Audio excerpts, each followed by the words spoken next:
Here's 5 landscape photography techniques that beginners don't often think about using, but they probably should. And these are things that I wish I'd known right at the start of my landscape photography journey over 2 decades ago. Number 1, move your feet more. Now, it's very easy to get to a beautiful landscape photography location, look through the viewfinder and take the first photo that you think of, maybe put your tripod down in the first spot, and then you're ready to go. You take the photo and you think that that's the best photo you could have got at that location. Move your feet, move around the location, use your viewfinder, use the screen, and then try and find alternate compositions. Don't just settle on the first thing that you think looks good. Number 2, don't be afraid to get low. Put your camera on the floor, maybe flip out your screen so you can look down and see what you're shooting. If you've got a tripod that the legs can spread and you can get really low to the ground, try and alter the height of your camera. Don't always instinctively shoot at head height or chest height. Move the camera closer to the ground. Number 3, don't be afraid to try black and white photography. Now, most cameras these days have a mode where you can switch the screen to black and white mode. If you're shooting raw images, then you'll still be able to get the color information in them, but it allows you to visualize what a black and white image looks like. Quite often, we don't really think, especially as beginners, to think about shooting in black and white. But some locations, you might just try and take photos off and the viewfinder or the screen looks maybe a little bit boring, or there's just not something right about it. But switching your viewfinder to black and white mode, looking through it, you start to notice things that the color kind of distracts you from a little bit in some scenes.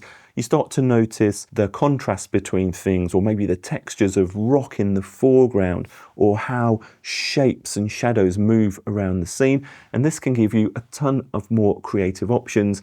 And it can sometimes mean the difference between bringing away a good or very good photo sometimes from a location and not bothering to take one at all. So don't be afraid to try black and white photography. Next up, one thing that beginners don't often think to use, or maybe they don't use enough, and that is to do long exposure photography. Now, you don't need an ND filter to be able to do this if you shoot very early or very late at night, maybe even in blue hour.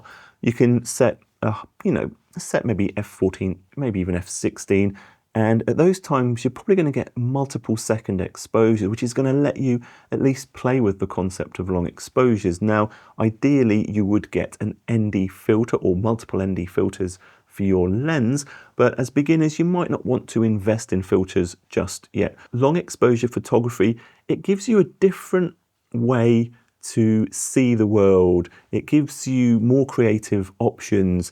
It allows you to effectively bend time, and that's the phrase I like to use with long exposure photography.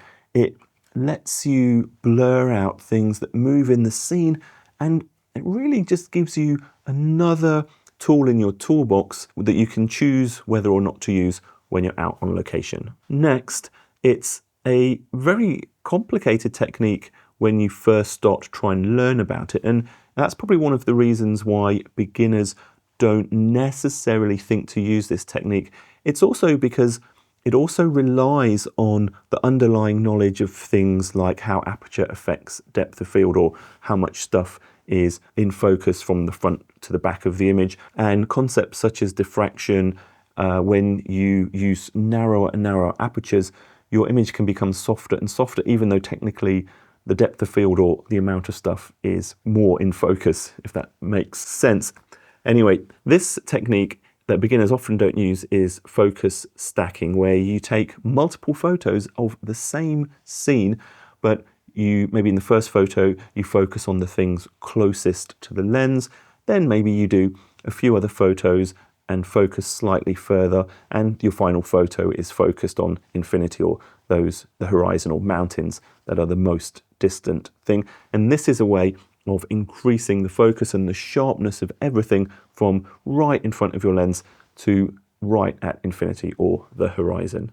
Let me know other beginner things that you may want to share if you're an experienced photographers that beginner landscape photographers could try. Subscribe for more landscape photography. I'm Jason Roberts. Until next time, I want to wish you happy landscapes. Bye.